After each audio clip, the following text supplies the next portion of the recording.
बर्बरीक महाभारत के एक महान योद्धा थे। वे घटोत्कच और मोरवी के ज्येष्ठ पुत्र थे।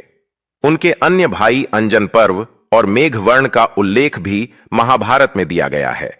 आज की कहानी उसी महान योद्धा बर्बरीक की। भीम और हिडिंबा के पुत्र घटोत्कच एक शूरवीर योद्धा थे। घटोत्कच अपने परिजनों के दर्शन के लिए इंद्रप्रस्थ आए तो श्री कृष्ण ने पांडवों से घटोत्कच का शीघ्र विवाह कराने की सलाह दी। युधिष्ठिर ने श्री कृष्ण से अनुरोध किया कि वह खुद घटोत्कच के लिए कोई योग्य वधू सुझाएं। श्री कृष्ण ने कहा, असुरों के शिल्पकार, मूर दैत्य की बुद्धिमान एवं वीर कन्या मोरवी ही इसके लिए सबसे योग्य है। मूर की पुत्री मोरवी ने शर्त रखी है कि वह उस वीर से ही विवाह करेगी जो उसे शास्त्र और शस्त्र दोनों विद्याओं में परास्त कर देगा। मैं घटोत्कच को स्वयं ही दीक्षित कर मोरवी का वरण करने हेतु भेजूंगा। श्री कृष्ण द्वारा दीक्षित होकर घटोत्कच मोरवी का वरण करने उसके दिव्य महल में पहुंचे। देवी कामाख्या की अनन्य भक्त मोरवी शस्त्र विद्या में पारंगत थी। घटोत्कच मोरवी के समक्ष उपस्थित हुए। मोरवी घटोत्कच के रूप एवं सौंदर्य पर मुग्ध हो गई। मोरवी को आभास हुआ कि यह कोई साधारण पुरुष नहीं है, फिर भी उसने परीक्षा लेने की ठानी। मोरवी ने घटोत्कच से पूछा, क्या आप मेरे प्रण के बारे में जानते हैं?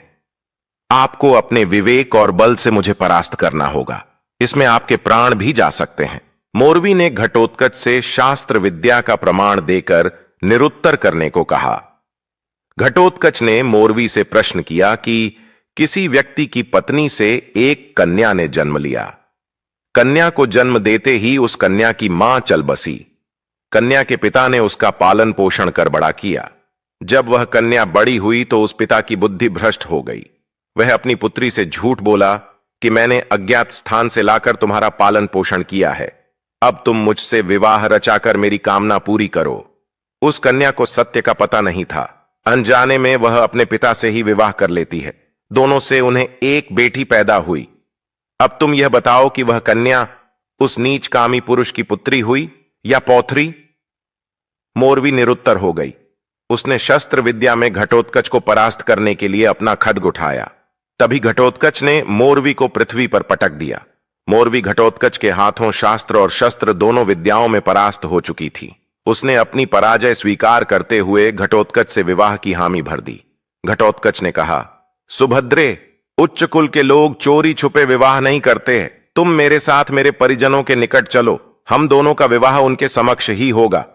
मोरवी घटोत्कच को लेकर अपनी माया से क्षण भर में ही उनके परिजनों के समक्ष ले आई। यहां श्री कृष्ण एवं पांडवों की उपस्थिति में घटोत्कच का विवाह मोरवी के साथ विधि विधान से संपन्न हुआ। कुछ समय पश्चात मोरवी ने एक बालक को जन्म दिया। बालक के बाल बब्बर शेर जैसे घुंघराले थे, इसलिए घटोत्कच ने उसका नाम बर्बरीक रखा। जन्म लेते ही बालक पूर्णतः विकसित हो गया। एक बार बालक को लेकर महाबली घटोत्कच भगवान श्री कृष्ण के समक्ष उपस्थित हुए। श्री कृष्ण ने बर्बरीक को आशीष दिया।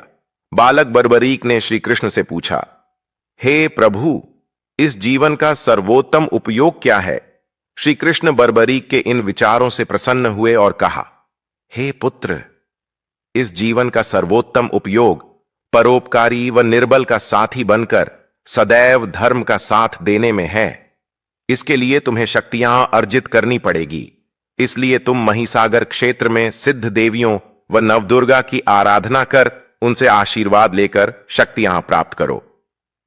भगवान श्री कृष्ण के आदेश से बर्बरीक ने महिसागर क्षेत्र में सिद्ध देवियों की आराधना की। प्रसन्न होकर भगवती जगदंबा ने वीर बर्बरीक को 3 दिव्य बाण एवं कई शक्तियां प्रदान की। दिव्य बाणों से तीनों लोकों में विजय प्राप्त की जा सकती थी। इधर महाभारत का युद्ध कौरवों और पांडवों के मध्य अपरिहार्य हो गया था। अतः यह समाचार बर्बरीक को प्राप्त हुआ तो उनकी भी युद्ध में सम्मिलित होने की इच्छा जागृत हुई। जब वे अपनी माता से आशीर्वाद प्राप्त करने पहुंचे, तब मां को हारे हुए पक्ष का साथ देने का वचन दिया। वे अपने घोड़े पर बैठकर 3 बाण और धनुष के साथ कुरुक्षेत्र की रणभूमि की ओर अग्रसर हुए। सर्वव्यापी श्री कृष्ण ने ब्राह्मण का वेश धारण कर बर्बरीक से परिचित होने के लिए उन्हें रोका और यह जानकर उनकी हंसी भी उड़ाई कि वह मात्र 3 बाण से युद्ध में सम्मिलित होने आया है। ऐसा सुनने पर बर्बरीक ने उत्तर दिया कि मात्र 1 बाण शत्रु सेना को परास्त करने के लिए पर्याप्त है और ऐसा करने के बाद बाण वापस तर्कस में ही आएगा। यदि तीनों बाणों को प्रयोग में ले लिया गया तो तीनों लोकों में हाहाकार मच जाएगा। इस पर श्री कृष्ण ने उन्हें चुनौती दी कि इस पीपल के पेड़ के सभी पतों को छेद कर दिखलाओ जिसके नीचे दोनों खड़े थे। बर्बरीक ने चुनौती स्वीकार की और अपने तुनीर से एक बाण निकाला और ईश्वर को स्मरण कर बाण पेड़ के पत्तों की ओर चलाया। तीर ने क्षण भर में ही पेड़ के सभी पत्तों को भेद दिया और श्री कृष्ण के पैर के इर्द गिर्द चक्कर लगाने लगा, क्योंकि एक पत्ता उन्होंने अपने पैर के नीचे छुपा लिया था। बर्बरीक ने कहा कि ब्राह्मण देव, आप अपने पैर को हटा लीजिए, वरना यह आपके पैर को चोट पहुंचा देगा। श्री कृष्ण ने बालक बर्बरीक से पूछा कि वह युद्ध में किस ओर से सम्मिलित होगा, तो बर्बरीक ने अपनी मां को दिए वचन को दोहराया कि वह युद्ध में उस ओर से भाग लेगा जिस ओर की सेना निर्बल हो और हार की ओर अग्रसर हो। श्री कृष्ण जानते थे कि युद्ध में हार तो कौरवों की ही निश्चित है और इस पर अगर बर्बरीक ने उनका साथ दिया तो परिणाम कौरवों के पक्ष में ही होगा। ब्राह्मण वेश में श्री कृष्ण ने बालक से दान की अभिलाषा व्यक्त की। इस पर वीर बर्बरीक ने उन्हें वचन दिया कि अगर वो उनकी अभिलाषा पूर्ण करने में समर्थ होगा तो अवश्य करेगा। श्री कृष्ण ने उनसे शीश का दान मांगा। बालक बर्बरीक क्षण भर के लिए चकरा गया, परंतु उसने अपने वचन की दृढ़ता जताई। बालक बर्बरीक ने ब्राह्मण वेश धारण किए, श्री कृष्ण से अपने वास्तविक रूप से अवगत कराने की प्रार्थना की और श्री कृष्ण के बारे में सुनकर बालक ने उनके विराट रूप के दर्शन की अभिलाषा व्यक्त की। श्री कृष्ण ने उन्हें अपना विराट रूप दिखाया। उन्होंने बर्बरीक को समझाया कि युद्ध आरंभ होने से पहले युद्ध भूमि की पूजा के लिए एक वीरवर क्षत्रिय के शीश के दान की आवश्यकता होती है। उन्होंने बर्बरीक को युद्ध में सबसे वीर की उपाधि से अलंकृत किया, अतएव उनका शीश दान में मांगा। बर्बरीक ने उनसे प्रार्थना की कि वह अंत तक युद्ध देखना चाहता है। श्री कृष्ण ने उनकी यह बात स्वीकार कर ली। फाल्गुन माह की द्वादशी को उन्होंने अपने शीश का दान दिया। भगवान श्री कृष्ण ने सुदर्शन चक्र से बर्बरीक का शीश काट दिया। उनका सिर युद्ध भूमि के समीप ही एक पहाड़ी पर सुशोभित किया गया, जहां से बर्बरीक संपूर्ण युद्ध का जायजा ले सकते थे। युद्ध की समाप्ति पर पांडवों में ही आपसी बहस होने लगी कि युद्ध में विजय का श्रेय किसको जाता है। इस पर श्री कृष्ण ने उन्हें सुझाव दिया कि बर्बरीक का शीश महाभारत के संपूर्ण युद्ध का साक्षी है, अतः उससे बेहतर निर्णायक भला कौन हो सकता है।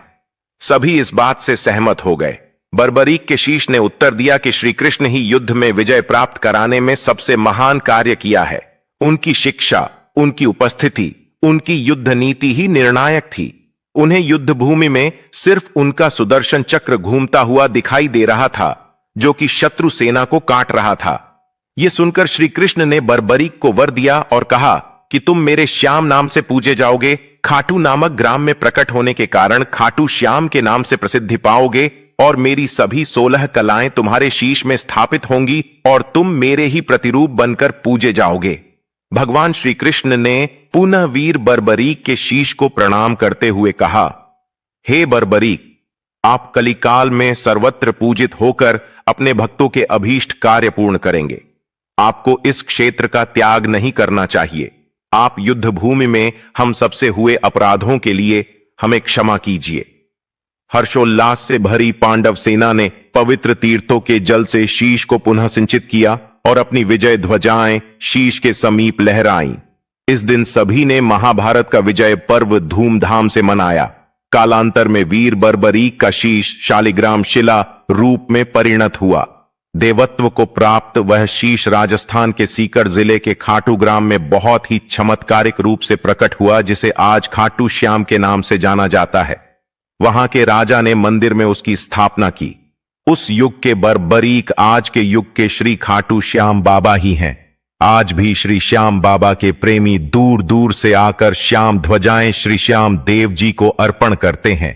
कलयुग के समस्त प्राणी श्री खाटू श्याम जी के दर्शन मात्र से सुखी हो जाते हैं और उनके कष्टों का नाश हो जाता है। जय श्री कृष्ण, जय श्री खाटू श्याम।